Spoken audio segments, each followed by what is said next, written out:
Sicuramente tutti avete sentito l'espressione cavaliere senza macchia e senza paura. Oggi è praticamente un modo di dire, ma in origine era l'epiteto di una persona precisa. Si chiamava Pierre Terray de Bayard e in Italia viene chiamato anche il Cavalier Bayardo. Era francese ma ha passato gran parte della sua vita proprio in Italia durante le guerre d'Italia all'inizio dell'età moderna. Ancora oggi ci sono delle sue statue in giro e le gesta che si raccontano su di lui sono incredibili.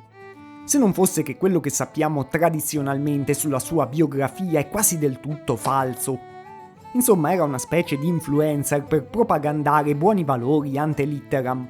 Ma come succede ancora oggi in questi casi, spesso la persona reale dietro è molto diversa. In questo video vi racconterò proprio un'operazione di propaganda attuata tramite un personaggio della fine del Medioevo e vedremo le grandi differenze tra la sua falsa biografia e quella vera. E alla fine scopriremo sia i veri motivi per cui agiva lui, sia i motivi politici per cui la sua figura è stata costruita. E non ci sarebbe stato personaggio migliore anche per il grande ritorno di un nuovo episodio di una serie di video che chi mi segue da tanto tempo sicuramente conosce. Bentornati a uno dei racconti di vite meravigliose ma spesso poco credibili di grandi figure del passato, le vite incredibili.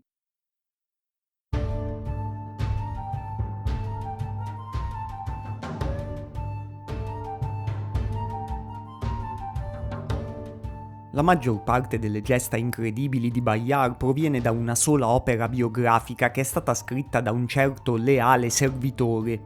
Questo leale servitore probabilmente era Jacques de Maille, che era lo scudiero e il segretario di Bayard stesso.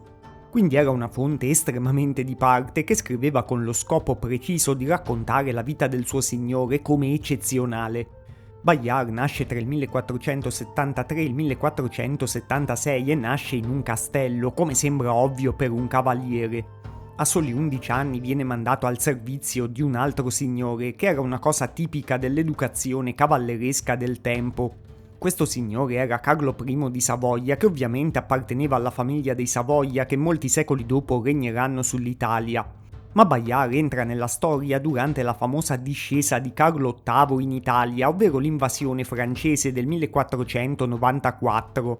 La spedizione all'inizio sembra un trionfo, ma poi si trasforma in una ritirata, con i francesi che sono accerchiati da ogni parte. E è durante la ritirata che Bayard inizia a costruire la sua reputazione. Siamo alla battaglia di Fornovo nel 1495. È uno scontro confuso di cui tutti e due gli schieramenti rivendicheranno poi la vittoria. Bayard cattura uno stendardo nemico e si distingue da tutti per il coraggio nonostante non avesse molte altre esperienze in dei veri campi di battaglia. E viene nominato cavaliere direttamente sul campo per il valore che ha dimostrato con l'apprezzamento del re in persona. Nella sua biografia romanzata un episodio chiave avviene però 7 anni dopo. Bayard aveva preso sotto la sua protezione un prigioniero spagnolo chiamato Alonso de Sotomayor. Questo Alonso de Sotomayor era un uomo forzuto e imponente, probabilmente era molto pericoloso in guerra, ma Bayard lo ha trattato con ogni rispetto, quasi come un amico. Quando lo spagnolo è stato liberato con un riscatto, però ha iniziato a mettere in giro la voce di essere stato trattato male da Bayard. Bayard non poteva sopportare questo affronto e era indignatissimo. Infatti ha sfidato lo spagnolo in un duello all'ultimo sangue. La cosa che ha aumentato la fama di questo duello è che Bayard in quel momento era stato colpito dalla malaria e aveva delle febbri costanti. Degli amici hanno provato a convincerlo a farsi sostituire da loro nel duello, che era un diritto del cavaliere malato, ma lui ha rifiutato e ha deciso di scendere in campo. Lo spagnolo Sotomayor, che sapeva della sua malattia, lo ha fatto aspettare sotto al sole proprio in armatura e ha chiesto di sfidare Bayard a piedi con spada e pugnale. Così sperava di avvantaggiarsi del suo fisico più imponente. Praticamente questo duello viene descritto come il classico scontro Davide contro Golia tra un guerriero più piccolo ma più astuto e un gigante che pensa di vincere grazie al suo fisico. Lo spagnolo Sotomayor voleva stancare l'avversario ma aveva una tecnica abbastanza rudimentale. Tante volte alzava a 2 mani la spada per colpire Bayard in testa, ma Bayard schivava il colpo. In pratica Bayard ha capito che questo boss aveva un solo moveset e alla 4ª volta che la tattica si ripeteva si è slanciato in avanti. Con la spada ha infilzato la gola del nemico e subito con il pugnale gli ha colpito un occhio. Nonostante Bayard fosse malato, aveva vinto e aveva dimostrato la sua schiacciante superiorità nel duello. I francesi presenti hanno iniziato a festeggiare, ma Bayard avrebbe ordinato invece di fare silenzio. Non c'era mai da festeggiare la morte, anzi lui è andato in una chiesa vicina per pregare per l'anima del morto. E solo un anno dopo Bayard è il protagonista di un'impresa ancora più incredibile, almeno nella sua biografia romanzata. I francesi si trovano sempre in mezzo a una catastrofica ritirata.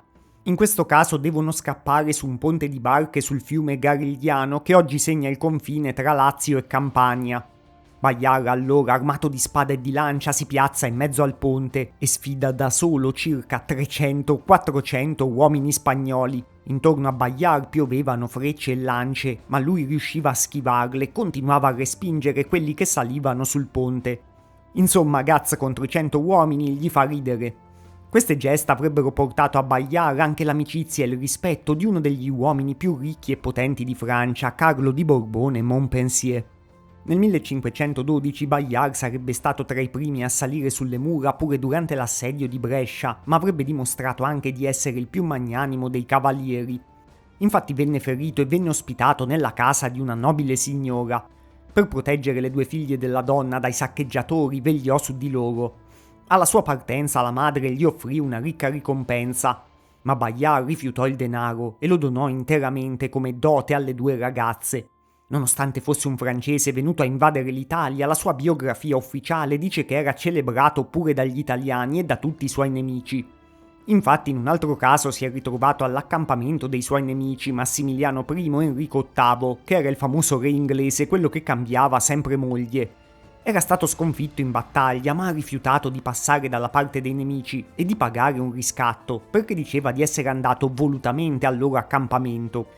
Alla fine i re nemici, proprio per il suo eccezionale valore, gli hanno fatto promettere solo di non imbracciare le armi contro di loro per 6 settimane e poi hanno lasciato andare liberi lui e i suoi uomini senza chiedere nessun riscatto. Poi Bayard viene dipinto anche come uno degli eroi della battaglia di Marignano del 1515 tra i francesi e le forze del Ducato di Milano. Secondo lo storiografo Francesco Guicciardini, il condottiero Gian Giacomo Trivulzio, che aveva partecipato alla battaglia, l'aveva addirittura definita come una battaglia tra giganti. E proprio alla fine di questa battaglia epica il re di Francia in persona, Francesco I, si sarebbe fatto nominare cavaliere proprio da Bayard. Bayard, davanti a tutti i più illustri generali, comandanti e uomini d'arme francesi, ha toccato 3 volte con la spada il re e lo ha fatto cavaliere sul campo di Marignano. Fino a quel momento nessuno aveva mai fatto cavaliere sul campo un re e questo dimostrava l'eccezionalità del personaggio. Dopo un periodo in cui era stato governatore di una regione per conto del re di Francia, Bayard aveva anche difeso la città di Mézières. Aveva quasi 50 anni e solo 1000 uomini, ma con delle false lettere aveva ingannato i nemici. Aveva fatto credere che ci fossero dei tradimenti sul fronte nemico e così era riuscito a renderlo meno compatto. E la difesa di Mézières era stata il coronamento di una grande carriera e era stata ampiamente premiata dal re Francesco I. E qui, a parte la morte, di cui riparlerò sul finale, finiscono i punti salienti della biografia mitizzata di Bayard, che doveva fornire il modello del perfetto cavaliere. Ma adesso vedremo qual era invece la biografia reale di Bayard. Lo so che qualcuno di voi vuole sentirmi parlare anche di armature di plastica nei film e di eroi al limite dell'assurdo. E trovate tutte queste cose sul mio nuovo canale YouTube Artifacta Now. Sul nuovo canale pubblicherò video che parlano per esempio di film, serie TV e videogiochi, sempre con il mio stile di analisi storica e di indagine sui retroscena che già conoscete. Link in descrizione, non dimenticatevi di iscrivervi al canale che fa per voi per non perdervi tantissimi nuovi video in uscita.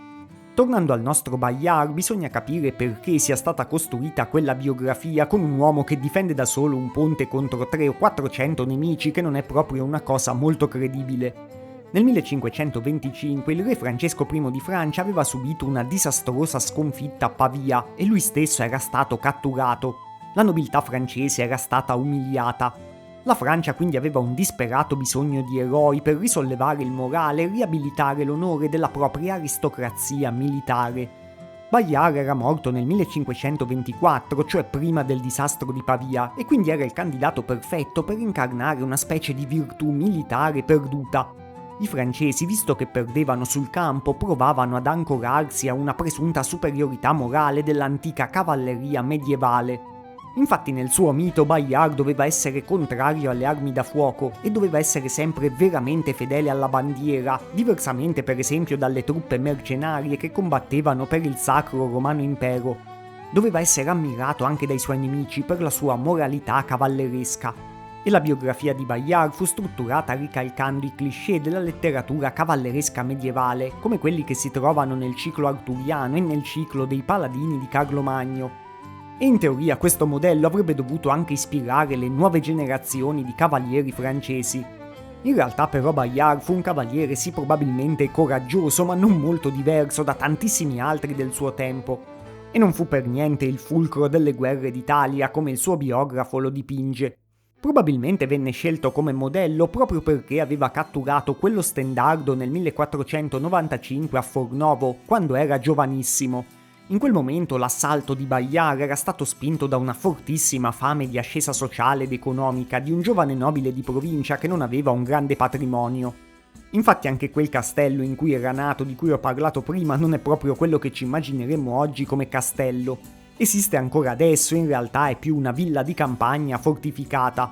Sì, erano così molti castelli, in realtà siamo noi che abbiamo un'idea esagerata dei castelli medievali, però nel caso di Bayard anche il suo mito cerca di dipingerlo come il signore di una grandissima tenuta.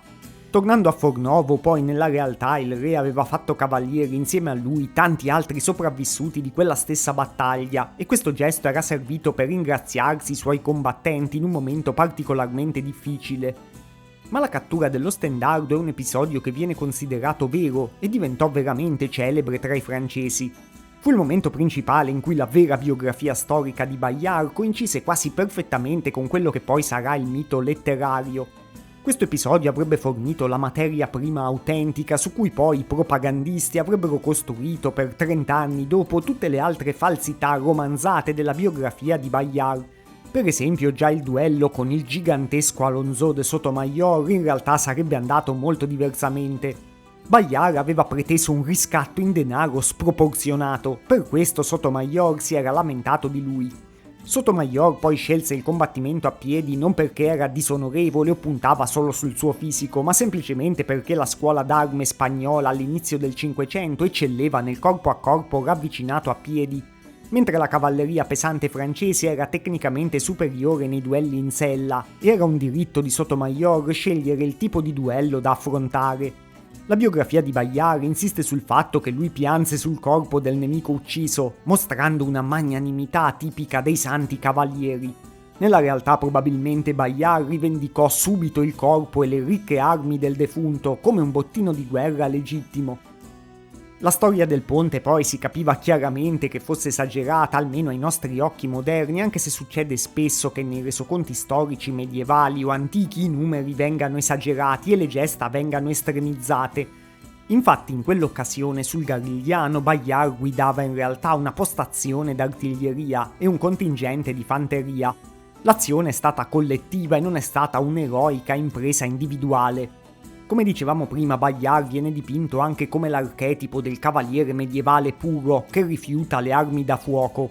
In realtà, mentre comandava alcune divisioni, aveva integrato ampiamente l'uso degli archibugeri e dell'artiglieria nelle sue strategie.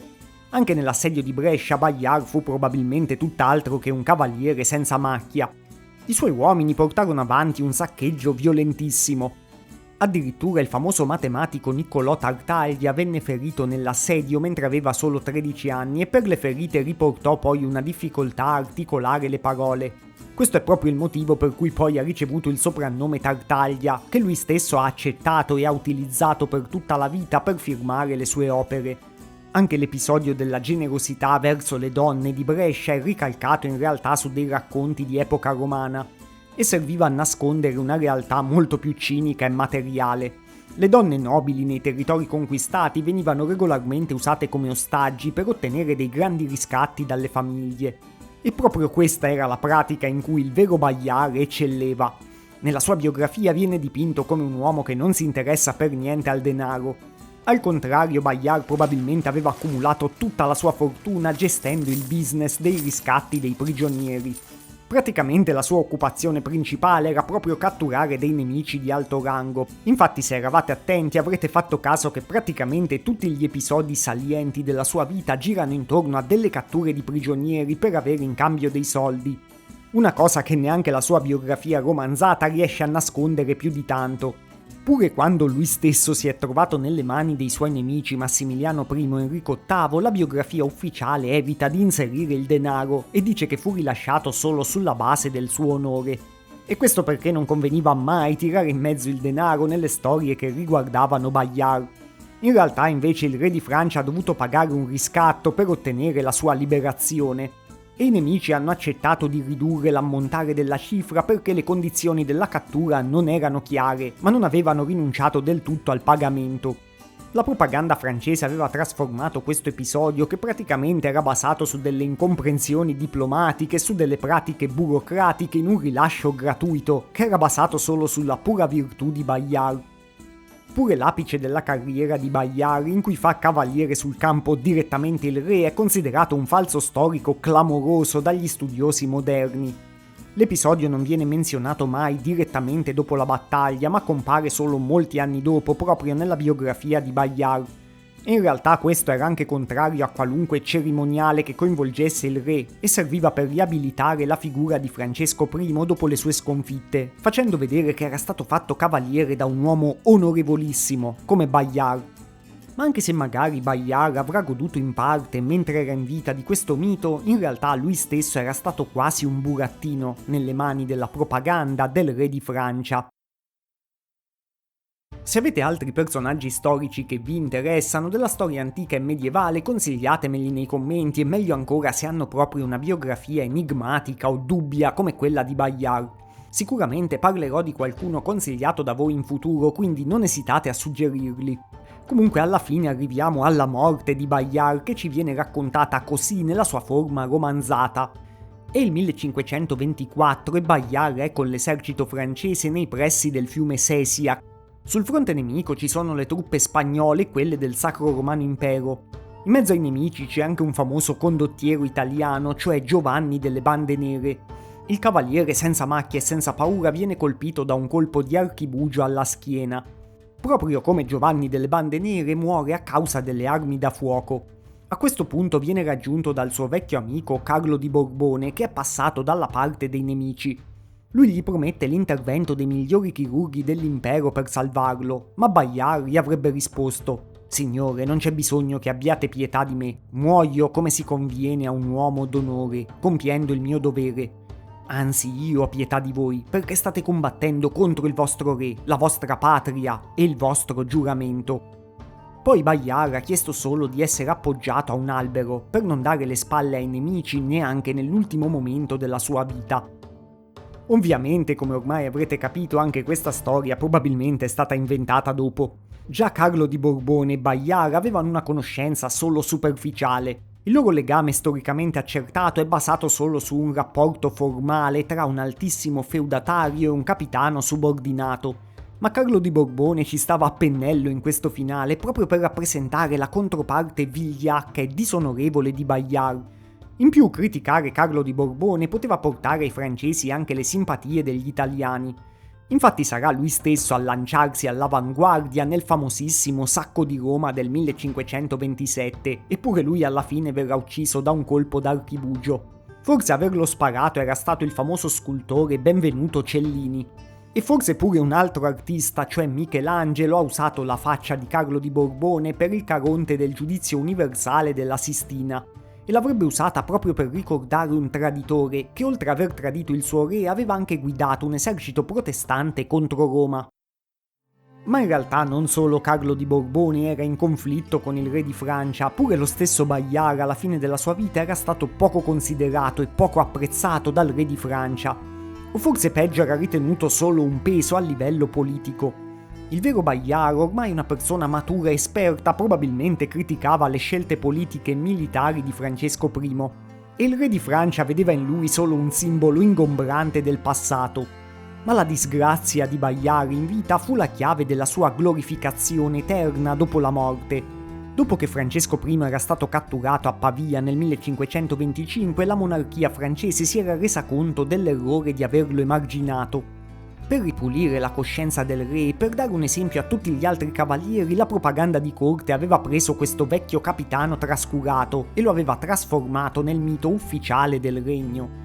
Insomma, la corona sapeva celebrare i suoi eroi solo quando non potevano più parlare, non potevano più criticare le decisioni del re.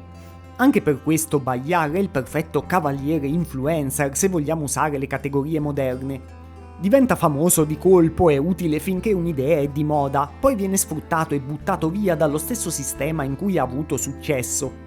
Può essere anche in generale uno di quegli emblemi vuoti di varie forme di propaganda, dietro alle quali però si nasconde un'idea fallimentare.